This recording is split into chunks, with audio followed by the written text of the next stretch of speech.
All right, everybody, welcome. Sorry, it's 7:01. People are texting me and telling me it was past 7 o'clock. Welcome to the Hump Day Hangar Presentation, sponsored by supercub.org and the Not So Straight and Level podcast. And I want to thank again all of our supporting members and advertisers for making these presentations possible. A huge thanks to our presenter this evening and all the presenters that we have, and also a big thanks to all of you folks who come out to watch these things. And on that note, I really like you to share these presentations with others. You know, they're recorded on YouTube. The live part is obviously a pretty good way to see it too. You can forward the emails that you get about it or share the YouTube link, that sort of thing, because we've just really got some great presenters, some of the great recorded things that are out there that we've done in the past, and the upcoming ones are going to be pretty good as well too. So we don't have a huge broad reach with this, and we'd just like to get as many people to watch these things as they can, because it's pretty good stuff. Next week, speaking of good stuff, Paul Jackson's going to be sharing the story of the Flightline TV, which was two friends taking the sights and sounds of aviation to the masses. And Paul's a captivating speaker, quite a photography and camera expert as well too. And it's another good one not to miss. We've got some more programs that are being lined up every day. If you just Google Hump Day Hangar, that's the quickest way to find out the information on these programs. So one of the things this evening that's a little bit different than what we've done in the past is Dick has requested that we interrupt him with questions during his presentation.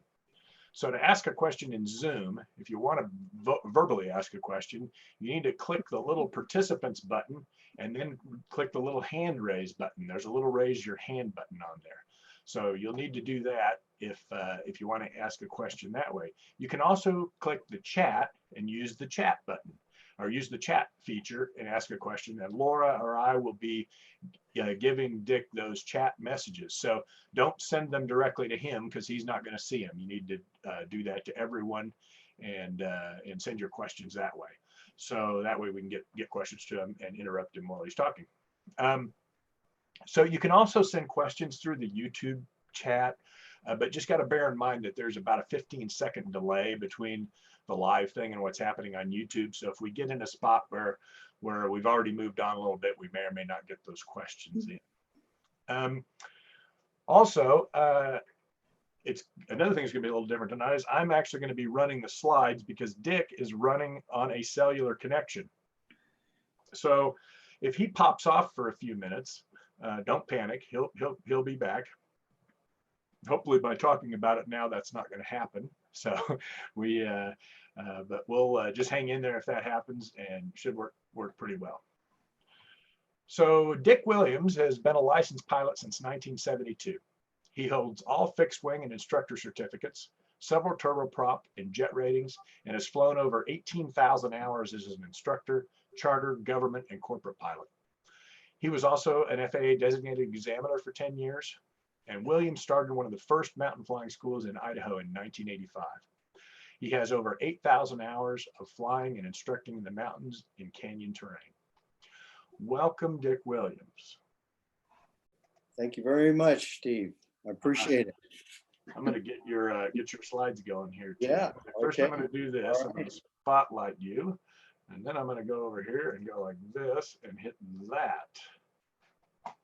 I think it's great what Steve is doing here with supercub.org, and I've really challenged him starting on Monday. This, by the way, is the view out my den, what I'm looking at right now. That's the Montana border and the Continental Divide over there. So I live in a pretty nice place. That's the main Salmon River down in the foreground, but we don't have the best internet connections. And Steve and I discovered that as we tried to put this together. And so it's been a challenge for him. He's got it figured out though. So I'm sure this is going to work just fine, challenges and all.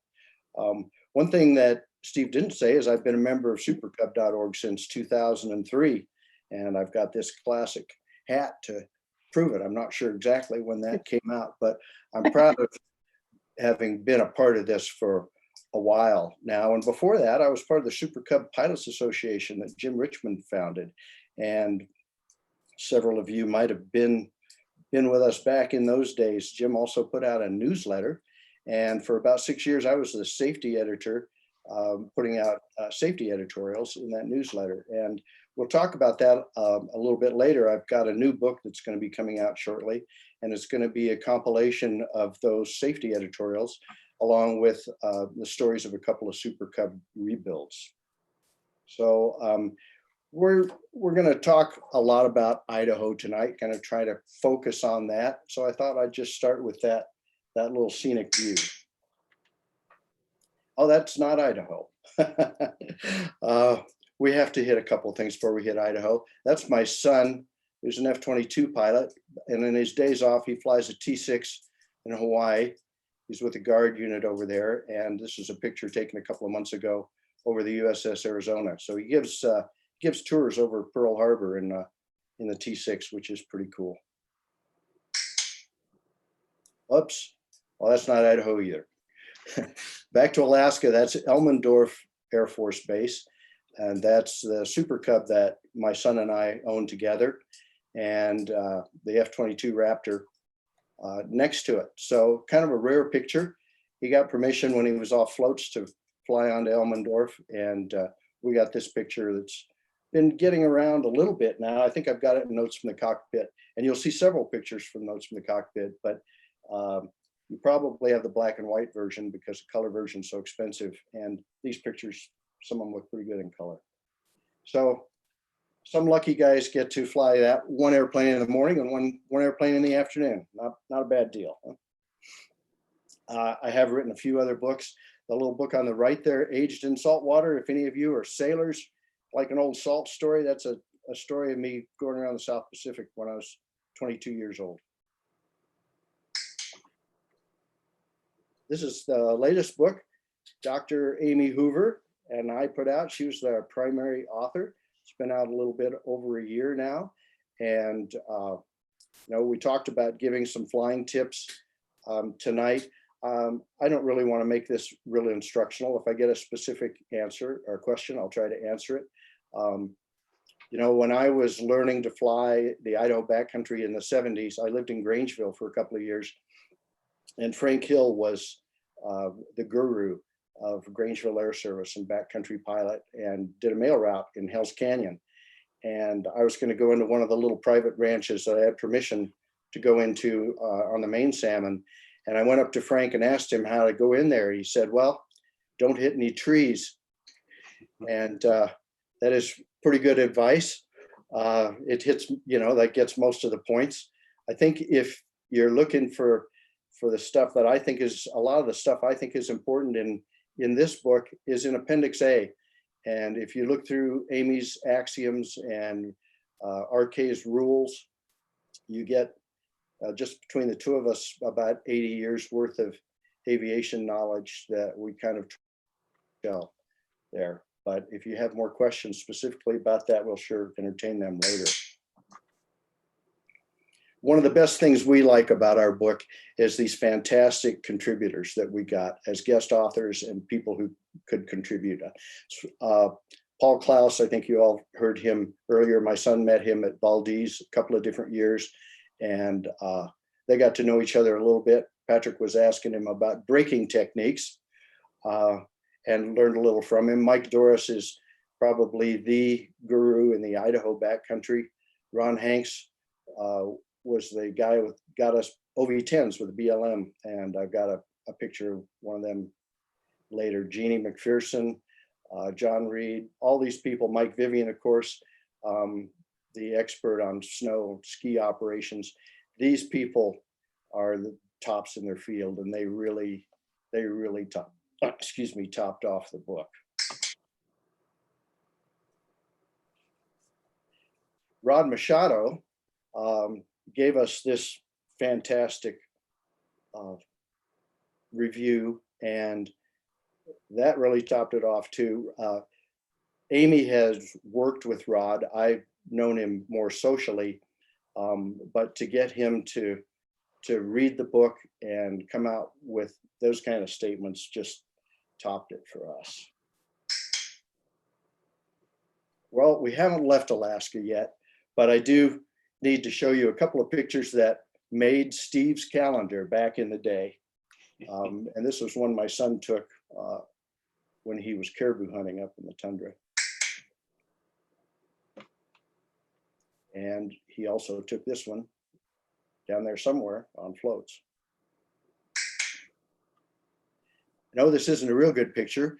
I'm going to have Steve point the pointer around a little bit so we can kind of talk about where we're going to be talking about in the state of Idaho. If down in the lower left corner, south of Boise, you can see some mountains down right in that corner. Those are the Oahe Mountains, and the desert south of that, a little even further south of that, Steve, and into some of Nevada and Oregon. There's some really pretty cool flying, particularly in the winter, that I'm going to show you some pictures of. And along that Oregon-Idaho border that goes up that whole left side, you can see the Seven Devil Mountains are the biggest mountains in there. And the Snake River is bordering Idaho and Oregon, and that's Hell's Canyon on north-south there. So we'll have a couple of shots there. Then you can see a deep ravine going across the state as the pointer's going through there. That's the main Salmon River, cuts clear across the state there. And just north, he's pointing pretty close to Johnson Creek, where we've had some of our big fly-ins right down in that area off of the South Fork of the Salmon River. And if he goes a little further south, doesn't show up real well in this picture, we'll get a better shot at it, but the middle fork of the Salmon, where a lot of our airstrips are, a lot of the public airstrips that you can go to, cuts right through that central mountain area. And then north of the Salmon River, that big cut going east to west, is the Selway River and the Selway Bitterroot Wilderness. And we'll talk a little bit about that too. So just a broad overview. If you drive through Idaho, you're in that freeway in the Snake River Plain down in southern Idaho, and you see a bunch of prairie and sagebrush and potato fields. And if you don't have an airplane and get up into central Idaho, you have no idea what's really here.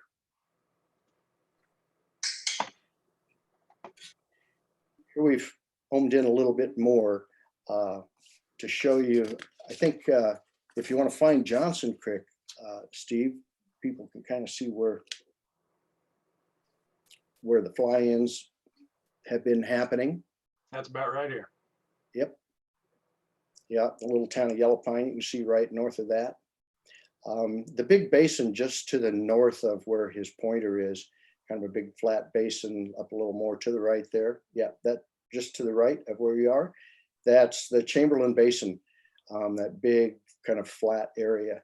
And the Middle Fork River on the right and the main Salmon River up above it all kind of border around that Chamberlain Basin area.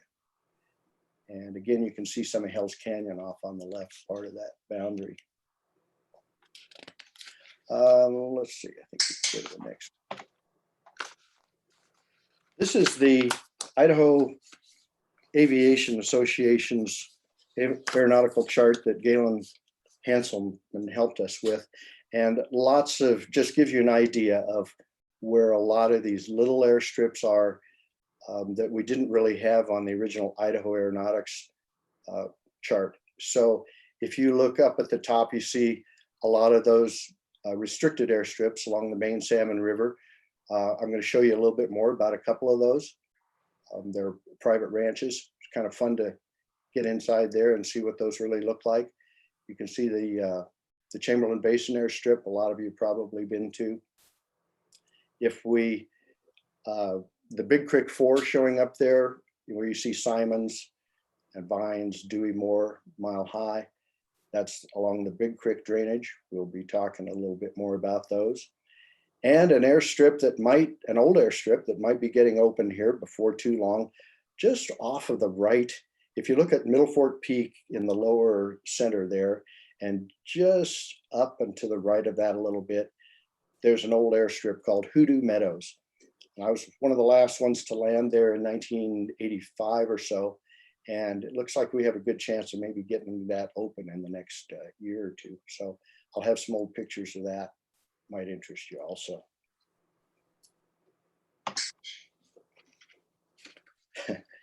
This is from the mid-70s.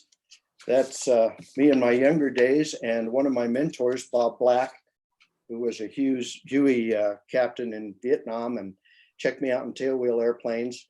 And I flew that airplane. I was in a club in Grangeville.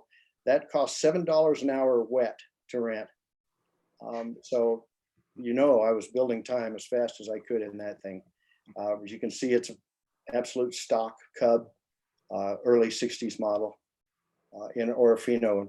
And we actually walked away with all the little short field and flower bombing trophies that day. If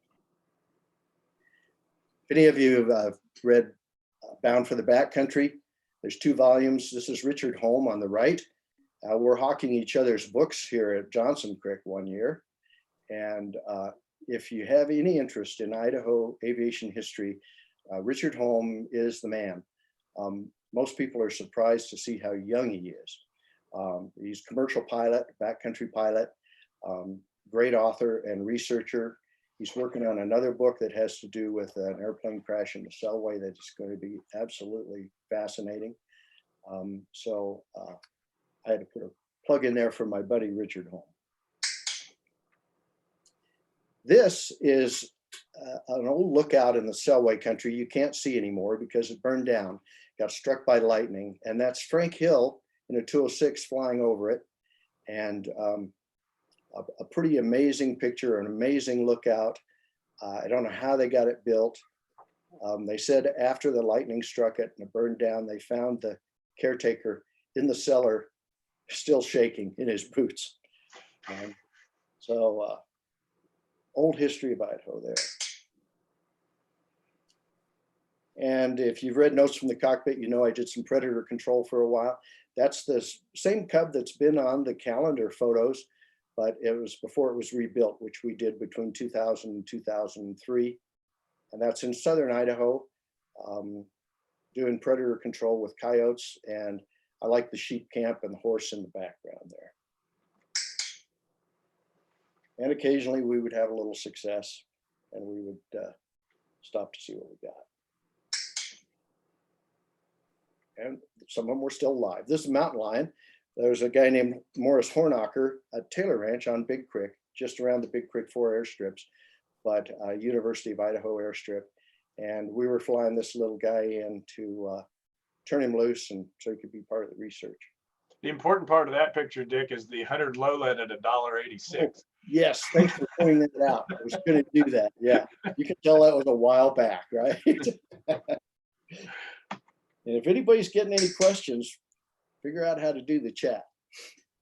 We can take questions anytime. This is down in that Waukee country where I was showing you on the earlier Idaho map. This is the Waukee River, and we call this our own little Star Wars canyon. There's a place up the river there where you've got to make a 90-degree turn, and even at Cub speed, you're going to be pulling 1.5 to 2 Gs, and it's a little exciting. I don't do it much anymore. And just to hop back to Alaska, this is a picture from my son in F-15, and this is what they call Star Wars Canyon up in Alaska, and this is somewhere near Denali. But at the speeds they fly, they have one corner where they have to pull 7 Gs. That was kind of early and crazy days too. I don't do too much of that anymore. That's on the main Salmon River, messing around with a jet boat operator, buddy of mine. This is down in the Waukee country. This is some of the more extreme things that some of my buddies do these days. It's pretty free country, in the wilderness area, the Frank Church and the Selway Bitterroot, where we have airstrips. We're not allowed to just land it wherever we want. We still have the opportunity to land on established airfields, but we don't have the freedom that Alaska has and a lot of other places that aren't designated wilderness. So one nice thing about the Waukee country, you can see a little bit about the geology there and the rock formations. It's gorgeous country, and it can be as challenging as you want it to be. That's on the top of a little hill, same country. Oh. And we can see if this little video will play. This is in the same country. Very short. Yeah, it's a little jumpy, but that hill was steeper than Mile High. And so it's good practice for what we want to do in the Frank Church Wilderness. Another video. See if this one works any better. I know it. Yeah, out there coming into land, right behind where I'm parked.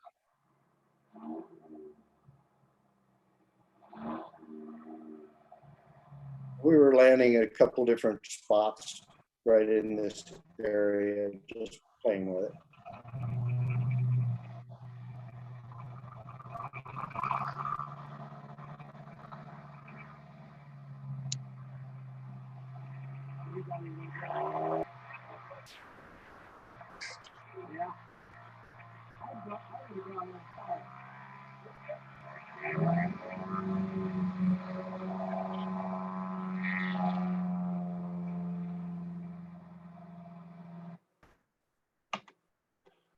It's not bad for a scout. Yep. This is back in the olden days. This picture is also in Notes from the Cockpit.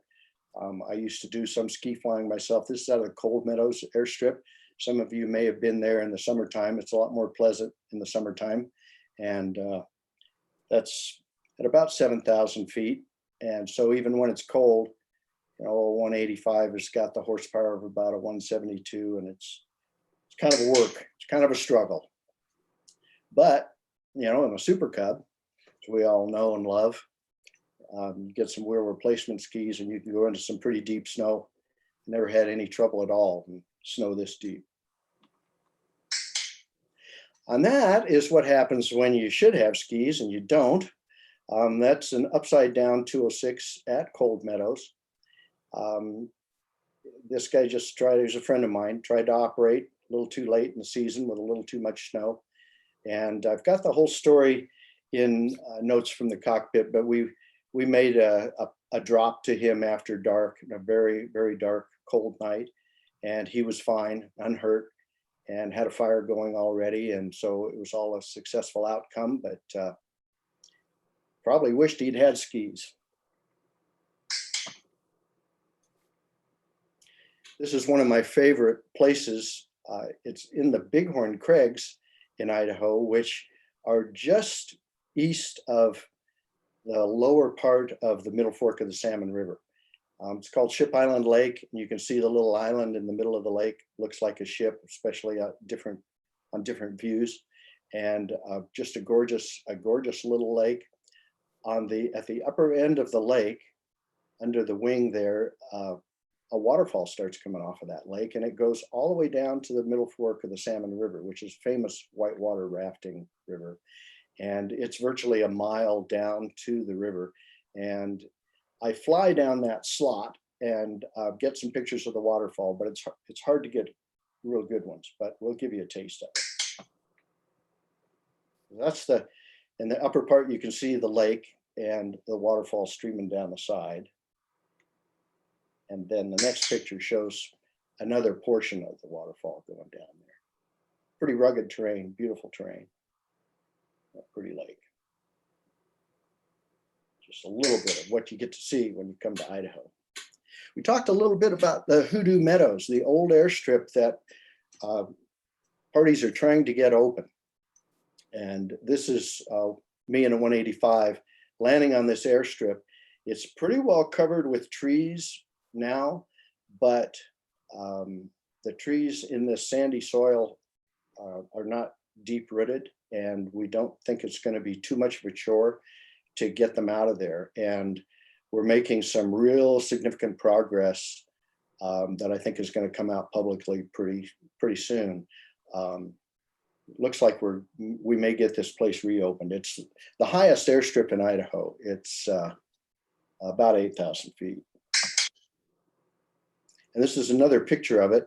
This would be where the barrel is where you would be to take off kind of headed west-southwest.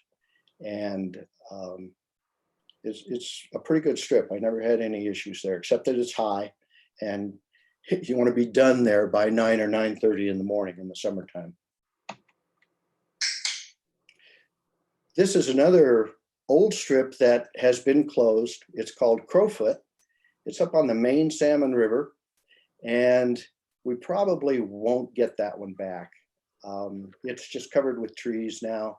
If you know where to look, you can still see it, but it would take a pretty big effort to get that opened. It's about 800 feet long. It goes uphill about 12 or 13%, as I recall. A beautiful, beautiful little spot. It's too bad we lost it. Dick, was there a lodge there or something, or just was Yeah. this a Forest Service There, trip? you can still see some up in the trees there on the right. You can see some buildings there. There was an outfitter there, a hunting outfitter, and there was actually a little road from the airstrip down to the river. And it was put in illegally, and the Forest Service didn't like it. But the guys that put it in said it's easier to ask forgiveness, of course. You know, it was a pretty classic little spot. There's a story I have in Notes from the Cockpit about getting checked out there. I went in with a company pilot to pick up a bear hunter, and in the spring, and he checked me out at this strip, and he told me, don't go up there where it gets narrow up towards the top. He said, I did that, and I couldn't get turned around, and I had to fill the back end of the airplane with rocks so I could get the tail down and swivel it around. So we always called him Swervel after that. He was one of the backcountry characters. This is the Mile High Strip. We're putting the windsock back, well, re-putting the windsock up. I got an old picture somewhere that shows a windsock from the 80s, but we're putting a new windsock up. That's Mike Doris's 206 there. Only guy I know who takes a 206 in and out of there. So Dick, while we're on this spot, because you know, Mile High's been open, it's been closed, it's been this, it's been that. Can you give us a status of that while we're on this? It's ongoing, and I'm not the real expert to tell you the latest, Steve, but it's the real controversy seems to be whether they're emergency or not. And the Forest Service wants to call them emergency only. And then the argument becomes, well, you still have to maintain enough maintenance on them so that you can get in there if there is an emergency. Right. And Forest Service would prefer not to do any maintenance on them. So they're not giving out tickets. As far as I know, they have in the past, and they've threatened to, as long as the usage doesn't get too great. We're trying to, a lot of people are now trying to force it to the next issue and get the maintenance upgraded on some of them, particularly Vines Ranch and Simons. Right. Simons, the trees are just getting so tall. It's we'll talk about that in a second. But yeah. This is a long time ago when the part of the cabin was still down there at the bottom of the hill. So that's me taking off, and I threw that in there just so you can see there were some buildings there once. More on the front side of Mile High is where the homesteads were. That's Simon's Ranch. Galen and I, you know, we rate airstrips a little bit differently, and most of you know Galen's rating system put Mile High as the most difficult, and I've always felt that Simon's was. It's got a side slope and it's short, and the main thing now are those trees on the departure end, which you're looking at, have, even though there's been some fires, they've gotten so tall that even with a monster cub with over 200 horsepower, you're going to have some trouble clearing those trees. So that's a big maintenance thing that we're dealing with the Forest Service on right now. Oh, this back jumped over to Hell's Canyon just to show you another closed airstrip. This is called Salt Creek. It's downstream from Temperance Creek, which maybe some of you have been on. And yeah, it's one that we've lost, but we do have Temperance Creek right next to it. Hell's Canyon, another really nice place to fly in the winter and the spring because it's down low and they don't get the snow. This is another little airstrip that Frank Hill had on his Snake River mail route. And Is that right here? yeah, the airstrip is, yep, right there is where you land and go up. And it's called the Lower Spencer Ranch. It's just up a couple of miles from the confluence of the Salmon River and the Snake River. And the main ranch is up on a plateau, but this was one of the shortest ones around in Hell's Canyon. Oh yeah, another being crazy. I don't do that much anymore. We're going to move on to Harrah's Middle Fork Lodge, now still just called Middle Fork Lodge. This is about a half mile from the Thomas Creek Airstrip, which is on the Middle Fork of the Salmon River. I was lucky enough to get to work for this outfit from about 87 to 92. And at this time, where this picture was taken, Bill Harrah of Harrah's Casinos and Harrah's Car Museum from Reno, Nevada, owned this. He bought it in 1966 and basically built it up to what you are seeing in this picture with the lodge down by the swimming pool and all the different buildings, the hay building barn up in the hayfield, and some up towards the top of the picture, the old homestead, excuse me, and the tack room and the barn and so forth. So it was just an old homestead from the early days until Bill Harrah bought it. And then he really made it into a five-star place. He used an old 100 series Twin Otter and a Ford Tri-Motor, a couple of Ford Tri-Motors, and believe it or not, a Queen Air to build this lodge. Everything was fly-in. It is in the wilderness. The catch is that it's 80 acres of privately deeded land. So he can do what he wants to on that land. And the Thomas Creek Airstrip is actually on a school section, state school section. So the state of Idaho owns the airstrip, and that's why there's a road between the airstrip and the lodge. And people wonder about that. In the middle of a wilderness area where there's not supposed to be any vehicles or roads, how did that happen? So that's a little explanation of that.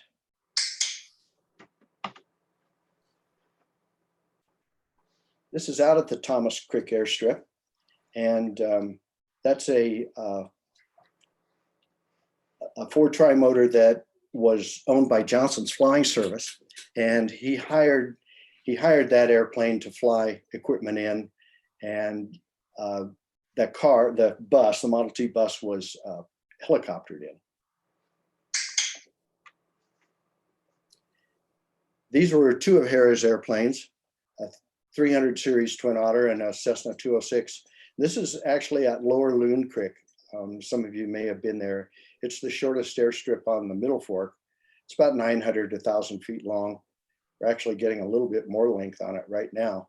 But Middle Fork Lodge used to have a float permit, and they would take guests from the lodge down to this airstrip, and then we'd fly these aircraft in to pick up the equipment and the guests and fly them back to Thomas Creek, the lodge. So I did have a video. I do have a video of taking the Twin Otter in and out of this, but it's just not good enough quality to do here tonight. But it's kind of intimidating when you first take a Twin Otter into a strip this size. When the Twin Otter's wingspan is 65 feet and the width of the runway is 50 feet. So it's a little intimidating, but once you get used to it, I'll tell you, there's the only thing that's easier to take in here is a Super Cub. When you get used to it, a Twin Otter is just made for this kind of stuff. This is a picture of helicoptering the Chevy. He had an old Chevy truck or bus that they brought in from Reno, from Sparks. And this is, I think they call it Middle Fork International there. So that is Harrah's Tri-Motor that he owned. It's actually was hanging in his car museum in Sparks. I'm not sure what happened to it after that, with Ford and Chevy and the Twin Otter. That's Bill Harrah in the foreground there, and his wife Verna.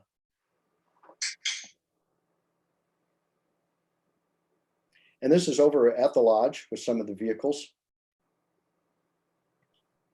These were pretty cool old days. Had a couple of President Carter, President Bush, a lot of celebrities, Steve McQueen, Parnelli Jones, Loretta Lynn, Jim Neighbors, Florence Henderson, John Denver, the now infamous Bill Cosby, Don Knotts, lots of names that people my age would recognize would come here and have a good time at this place. There's this little suspension bridge, crosses over to the lodge property, and they built it originally just wide enough for the antique vehicles.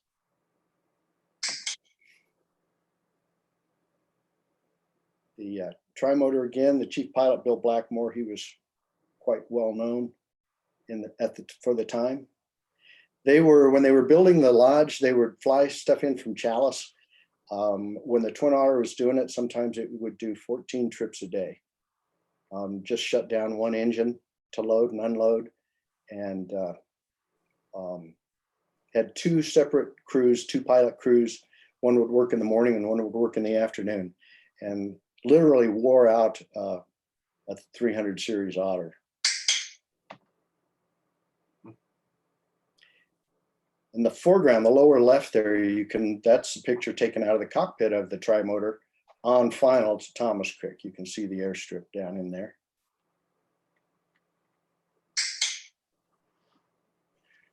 That's Bill Blackmore and Bill and Verna Hara.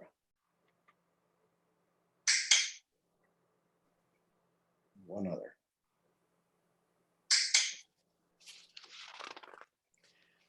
This red Otter was the first one he owned. It was a 100 series. You can see it had the short nose, and it had dash 20 motors on it, 520 horsepower or so. So as soon as the 300s, the 2 and 300s came out, he had to have one with the dash 27s, quite a bit more power. And it's a pretty funny story that's in notes from the cockpit when he sent his guys to buy one. They're from the de Havilland factory, and they wouldn't take his personal check.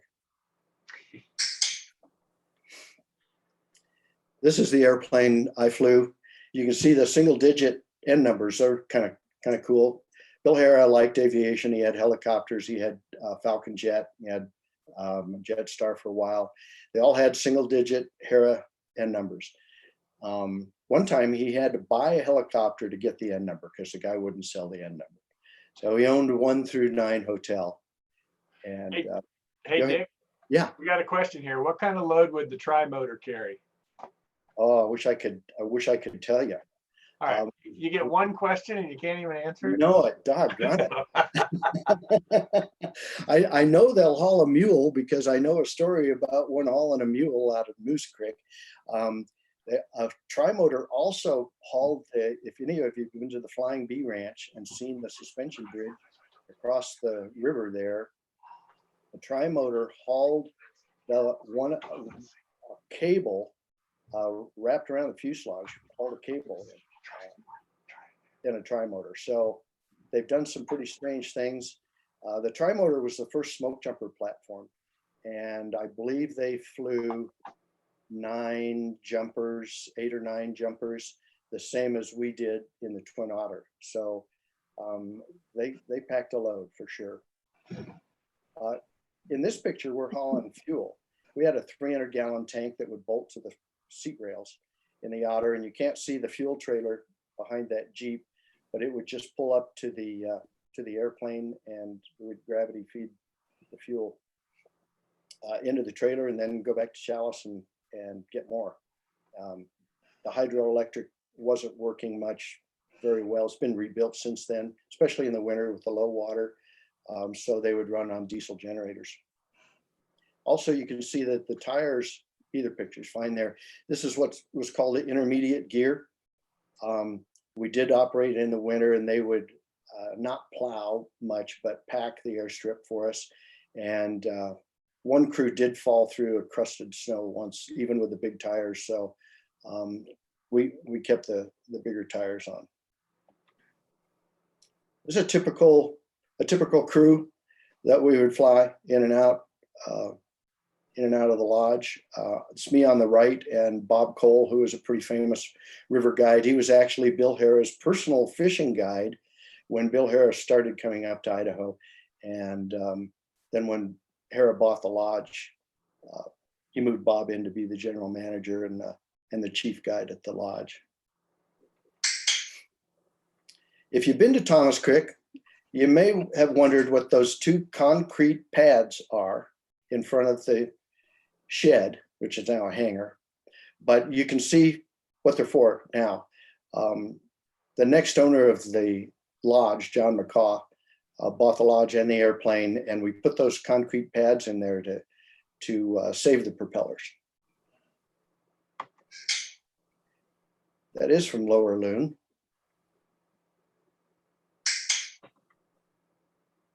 And that's at Soldier Bar. There's a memorial to a private from the Sheep Eater War. He's not buried there, but they put the memorial there. And we used to have the tough job of going around the backcountry and staying current with the Twin Otter, these places. So it was pretty tough work. Hence the smile on my face. This is the Dewey Moore Airstrip. That's a shot that you don't see very often. Somebody had the energy to climb up the hill and take it from above, looking down towards the takeoff roll.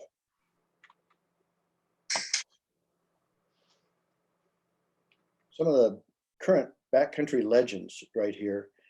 Dave Shallow on the left operates Central Idaho Aviation out of Salmon, otherwise called CIA. He's proud of that name. Richard Holm, next to him there, the author. Walt Smith, who's Ray Arnold's main pilot, has been for a long time, and Mike Doris on the right. I want to talk about kind of a new airstrip. This is right across from Mahoney on the Middle Fork of the Salmon. It's called Cougar Ranch. And years ago, in the 70s, there was an airstrip here. It's fish and game land, and it was just kind of abandoned, not really ever closed. And the Fish and Game is working hard right now to develop airstrips where they can to help disperse fishermen and hunters, so they're not congested in the backcountry, to give them a better wilderness experience. And so they went in and reopened the Cougar Ranch and had some help from a few people. It's Jessie Shallow on the left with Fish and Game, and right next to her is Andrew George. Many of you may know him. He's the president of the Idaho Aviation Association. Mike Doris is over there towards the right side with his daughter, Katie, who's a heck of a backcountry pilot herself now. And there were a lot more people in helping this day, but these were the stragglers. It was getting warm, getting windy, so people with sense had already left. This, yep. Got a question? Nope. Okay. This is a poor video, but I want to show it anyway. This is me landing at the new Marble Creek Airstrip. And I was honored to be the first one to do a fixed wing landing here. This is a brand new airstrip, Fish and Game. The airstrip now is about, I think it's going to be 1,000, 1,100 feet.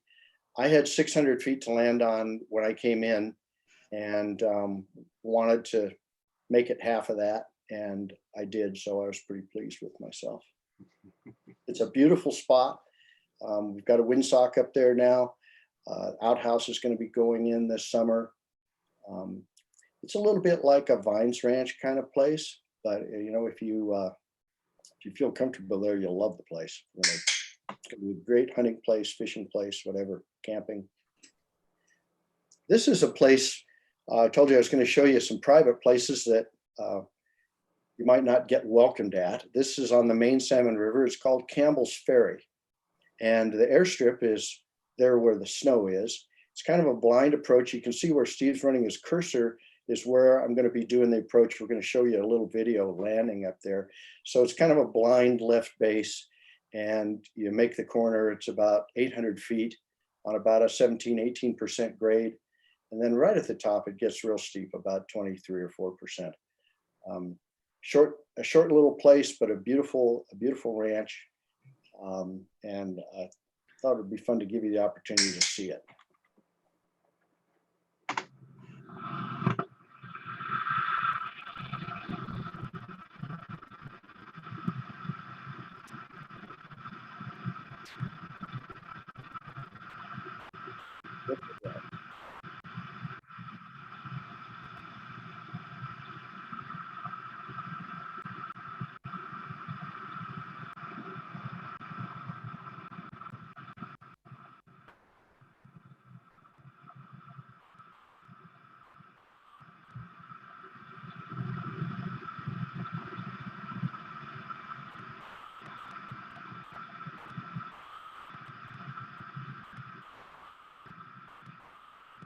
Super Cub doesn't need it all.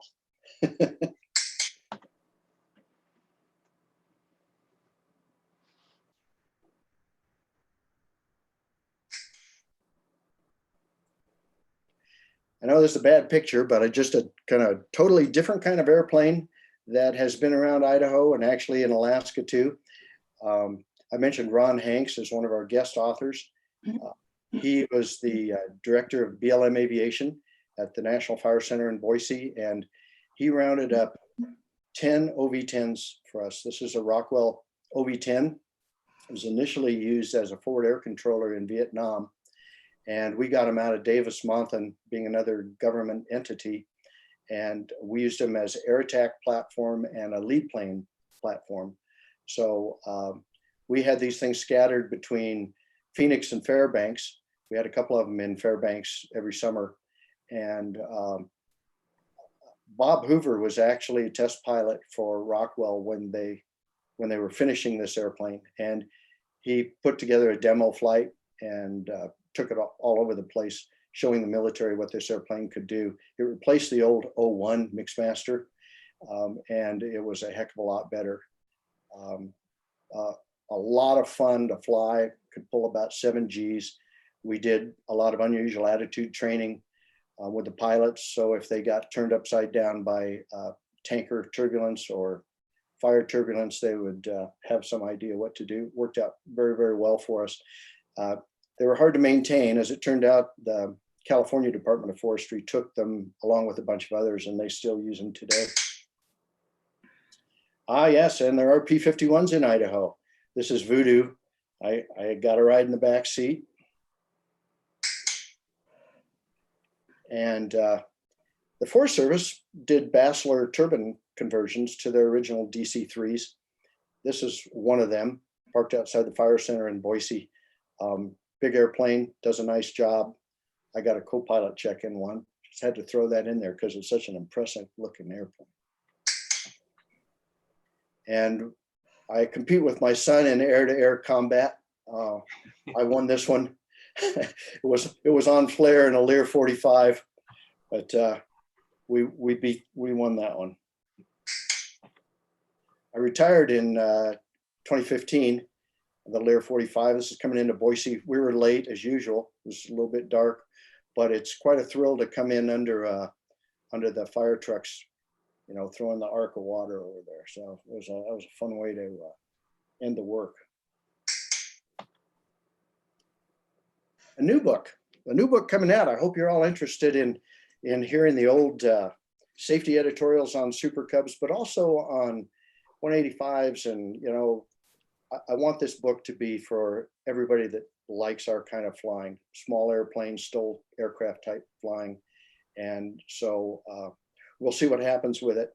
The yellow Cub on the left, my son owns now. And then ours on the right, that's Lenny Skunberg standing next to me. If you've read Notes from the Cockpit, you've already read quite a bit about him, or in the new book, also absolute master mechanic. And that's at the Salmon Airport with the Continental Divide in the back.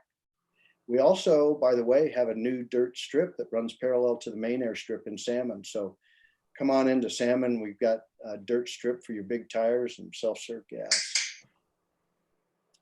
I've been bragging about my son. That is him. Same place. And I've always liked this saying. My wife reminds me of it all the time. Yes, the picture on the left, you know, this guy didn't kill him, didn't even scratch him.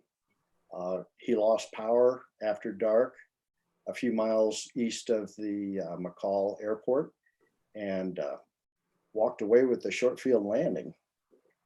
Although, as Steve pointed out, not the obstacle clearance. That's the old Cub sitting at the top of Mile High. And, you know, I think that's about all we've got. I would certainly entertain some questions. We've got a few minutes, I think. Oh, as much time as you like, folks. If you find the little raise your hand icon on the you click participants, and there's a little thing there to raise your hand if you've got some questions for Dick, and or you can use the chat if you prefer to do that. We'll keep an eye on either of those things. Dick, I did have a question. Somebody had in an email had asked me a question about, was it lower? Let me look it up real quick. Okay. He asked me a question about what the max, what was the airstrip that Todd had the trouble at? That was Dewey Moore. Dewey Moore. The question was what was the maximum kind of downwind component going into that place, or the tailwind component? For me, about 0. And I don't think that's where Todd was having an issue with wind that I've heard about. It was just higher, a little high and hot. You know, all those places, people have read my stuff, say, you know, the wind doesn't blow, it sucks. You know, it's just, you talk about any of those short marginal airstrips and the wind just screws you up. You can't maintain your altitude and your airspeed control accurately. And, you know, by looking at the graphs and the numbers, that it just takes 2 or 3 knots and you lose that precision. And if you're an air taxi pilot that's been in there 100 times, sure, you're going to be feeling comfortable probably with a little bit of tailwind. But when you start out, you know, you just go in the morning when it's cool and calm and you don't mess with it. I will say that most of the problems at Dewey Moore have been from people landing short. They're psyched out by it and they want to land on the end, and there's a ledge below before you actually get to the airstrip. Right. And I know 4 or 5 people who have wiped out the gear because they landed short. And you don't have to. It's longer than it looks, and it gets really pretty steep at that last couple 100 feet. It's pretty steep up there, and that's going to help you stop. So if you get a checkout, you know, from somebody who knows about it, that's highly recommended. And once you get on the ground and you see it, I think it would alleviate your fears that you land within, you know, 50, 75 feet of the end, you're not too fast, you're going to be in good shape. And while we're on the loon, somebody asked if there was any tips for upper loon. Again, the wind. The wind always generally comes out of the southwest, west. And so you get in there okay, and you want to go, and you got a tailwind. And it's a tight canyon, a couple of turns in there are tight, and the wind it's upsetting down in there. It's a nasty ride, and you're getting downdrafts, and it's just not comfortable. I was in there once with a 206 with not a very heavy load, and the wind started coming downstream, and I thought, boy, I'm just going to take off upstream. It looks like it's doable. And I did it, but it wasn't comfortable. You got to make your turn over the Diamond D, which is a lodge a few miles up. And the air is bumpy when the wind's blowing. So, you know, you're uncomfortable making the turn.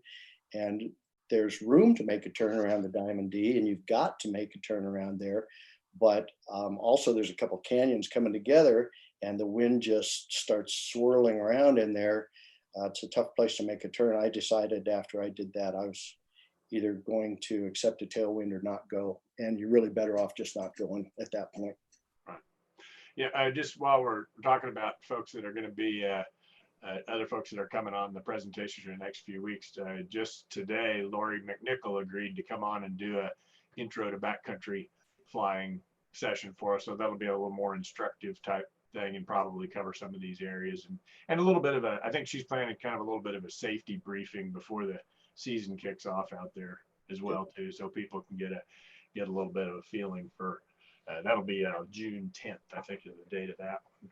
But you got, there's a lot of, you being one of them, and her, and like you say, Jeannie McPherson and Amy and all these other, there's just a lot of great instructors out there in that area. Are you still actively instructing? Uh-oh. Me or you? Probably me. It was probably you. Yeah. Are you still actively instructing? I do a little bit, a very little bit. I'm kind of on a one-to-one basis. I like doing instruction. I think it's fun to pass it on. I never could have learned without having some great mentors, Frank Hill, Bob Black, Carol Jarvis. If we don't pass on what we've learned, you can't just get this stuff out of a book.